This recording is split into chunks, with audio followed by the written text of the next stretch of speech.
You would think that people would actually care about their own lives over their politics, but according to this recent poll from PBS NewsHour, Marist poll of about 1,227 adults, it reveals that COVID vaccinations may depend on your political ideology. I want to bring the image up on your screen, and you can see that 30% of Americans said that they do not plan to get vaccinated, but when you control for political ideology, it goes up. 41% of Republicans in general said that they would not get the vaccination, but when you control for gender, it goes up even higher. 49% of Republican men say that they will not get the vaccination.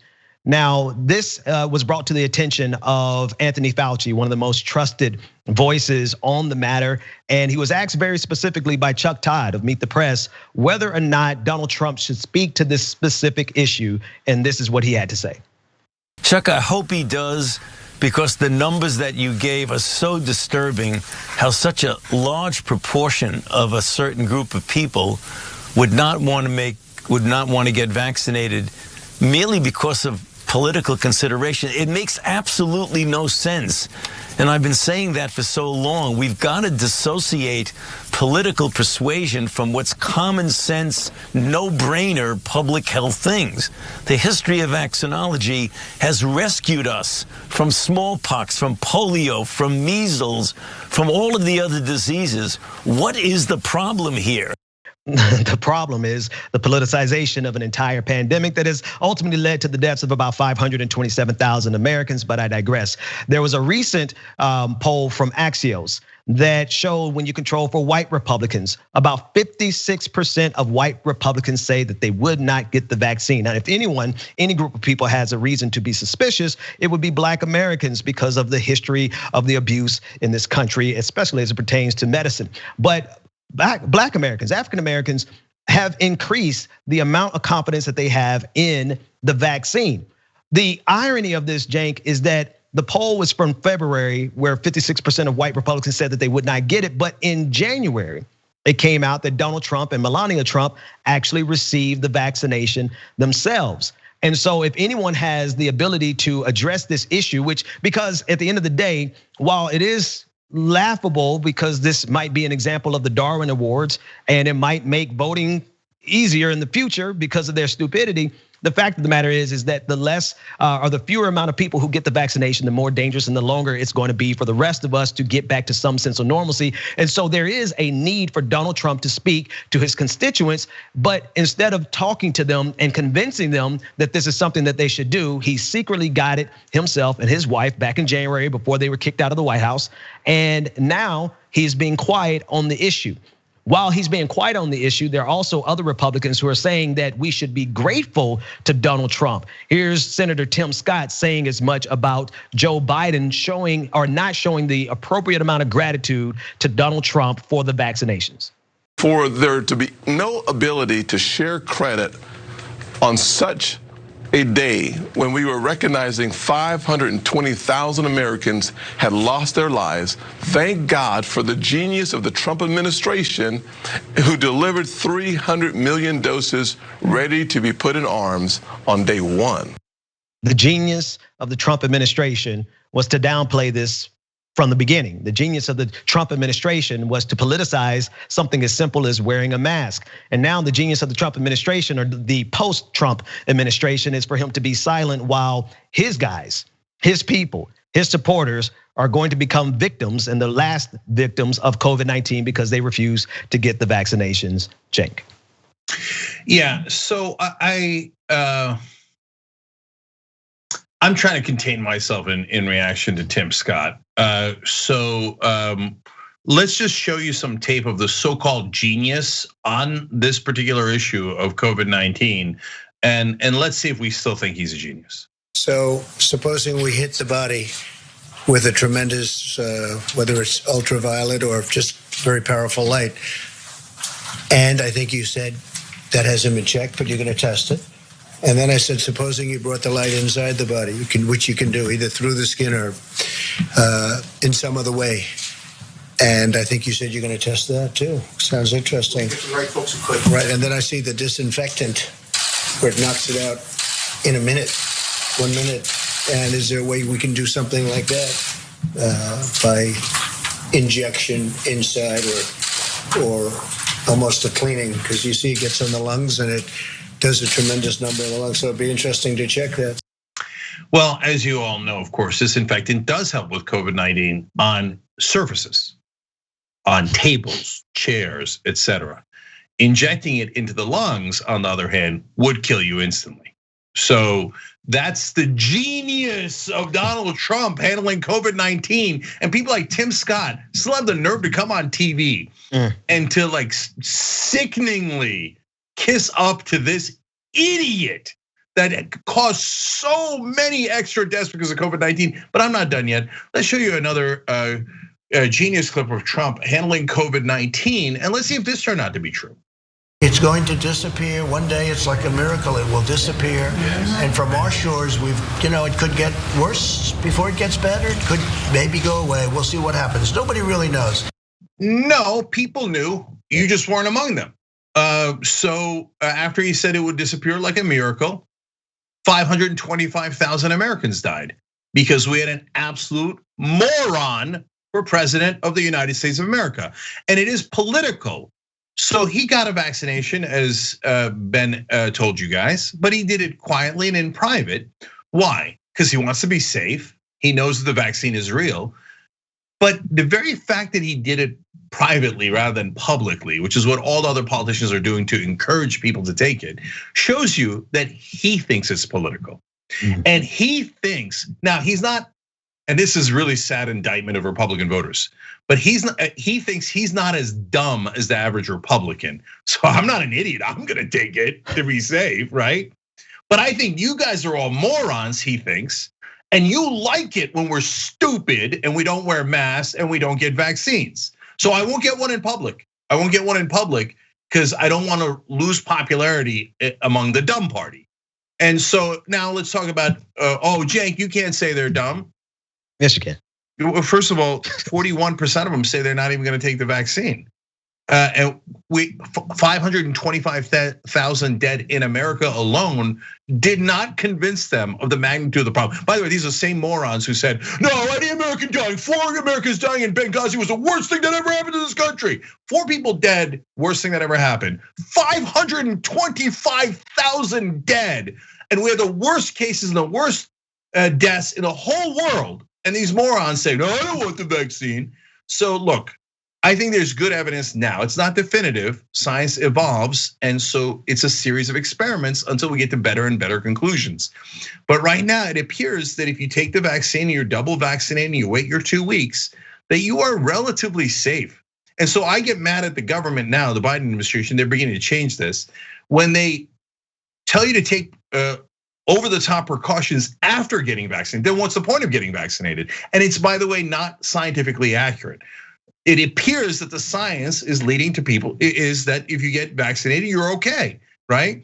And so when these folks come here and say, and if it's true, as we currently believe, that not only are you going to be okay, but you're also less likely to transmit. A big study out of Israel confirms that, and that is where the science seems to be leading, right? If both sides of that are true, you're not gonna get other people sick, and I'm not gonna get sick after I get vaccinated. If that's true, then I don't care at all that Republicans don't get vaccinated. I don't care at all. I look among Democrats, only 87% say they're gonna get vaccinated. So there's some idiot Democrats too. And I don't look, that's not my business. If you're gonna jump off a cliff, I'm gonna try super hard to convince you not to jump off the cliff. But if you then say to me, I'm jumping anyway, and do you wanna come? My answer is no, I don't wanna come, right? And so these guys, if you don't want to take the vaccine, after we're safe, you do anything you want, brother. Freedom, okay? Watch Braveheart, rip out your guts, scream Abu Ghraib, and don't take the vaccine, smear COVID all over yourself. I don't care. How much can we try to help you morons and have you get mad at us? We're like, hey, you know what? We're trying to get you healthcare so your family doesn't die. No, I don't want it. You're gonna make me drink Starbucks coffee. I'm trying to get you higher wages. I don't want it. I'm trying to keep you safe from coronavirus. I don't want it, freedom, smear coronavirus. Well, all right, then go do whatever the hell you want. Okay, I like your freedom too. Less Republican voters, whatever. I don't care. if you're telling us that you're gonna attack us for bringing your truth and sanity, well, then keep your insanity. As long as you're not, like, that's the thing about freedom. I don't care how many times you punch yourself in the face. You punch me in the face, we're gonna have problems, so we need rule of law, okay? You punch yourself in the face, that's your goddamn problem. Yeah. I can't get over the numbers, right? I always whenever I talk about COVID-19, I always think about V for Vendetta, where V literally launched an entire revolution after 80,000 people died as a result of a virus that was not contained by the government or actually spread by the government. We're at 527,000 people. I mean, this is so historic that it will be talked about for centuries to come.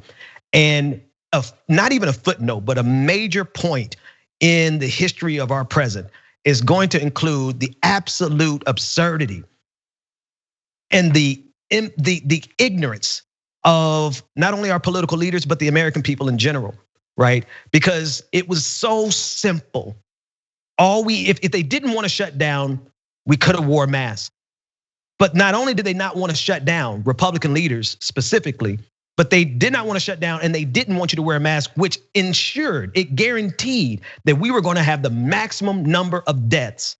And at what point will the American people look at this and say enough is enough? Well, apparently it's not now, because you still have so many people who are looking at the opportunity that we have to break free from this pandemic, and they're saying, despite all the millions of people who've taken the vaccine and all the people who have minor side effects and all of the science and all the research, you still have a good portion of this country who are saying that they're not going to get it. So it wasn't enough. 527,000 wasn't enough for us to look at this government with a revolutionary eye, right? And it's also not enough for people to say, I want to take care of myself so that I can go back to, I don't know where they want to go, Cracker Barrel, where they want to go to Hooters. I don't know what they want to go to, but they don't want to put a mask on when they go, and they don't want the vaccine. So they're literally asking for COVID-19. And you know what? Maybe the virus will give it to them. Yeah, so Ben, last couple of thoughts here. One is, please don't bring two of my favorite restaurants in this. Okay, leave Hooters alone and Cracker Barrel. I'm in Georgia. It's everywhere. Everywhere. Yeah, it's so convenient near the rest stops. Anyway, I'm not surprised by this study at all. I was in Utah about 6 months ago. You go into a grocery store, and that was like when it was really like, well, it was been raging the whole time. Anyway, most of the women were wearing masks. It was Utah, it was the heart of Utah, right? None of the men were wearing masks. None of them, okay? So it's super obvious what's happening. And if you're wondering, why? What's the political play here? Right. So number one, it started out as in favor of big business. Drive everybody back into the warehouses, the factories, and the meat packing jobs, all those things, right? So shut up and go to work, and we don't care if you die. That's how the politics of not wearing masks, et cetera, got started, okay? The politics of ignorance. But then it was buttressed by the phrase that I don't love, but here is almost literal: toxic masculinity, where white right-wingers, in specific, male right-wingers, we're like, oh yeah, I'm tough guy, man. Look, I've told the story many times. I saw this happen during the AIDS epidemic in Turkey, where they would tell truckers, do not have unprotected sex with prostitutes. Yes, that happens in Turkey too, okay? And because there's this deadly disease out there and it's sexually transmitted. And the reports back then where they're like, oh, we're tough, we're Turkish, man. They would say this phrase, AIDS doesn't cut us. That means it won't affect us because we're so tough. Right? So here it is, toxic masculinity in America. Oh, COVID-19, man, it won't cut me. I'm a tough guy. Like I said earlier, don't care at all. Smear it all over yourself, get it right up your nose, and then we'll see how tough you are. It'll be great. You'll get a chance to prove to God and nature and science and doctors. You'll show them from the emergency room.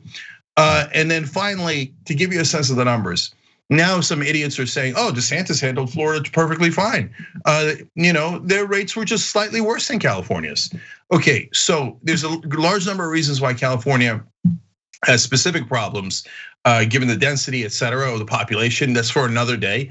But what I found amazing was, if if California had followed the same non-restrictions as DeSantis had in Florida, so far already, we would have had 6,000 more dead in California.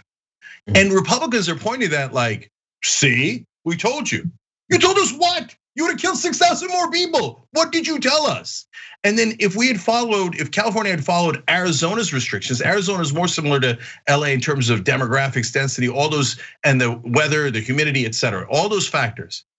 If we'd followed the idiot Republicans in Arizona, there would have been an extra 38,000 dead in California. Facts are stubborn things. This disease is real, it kills people.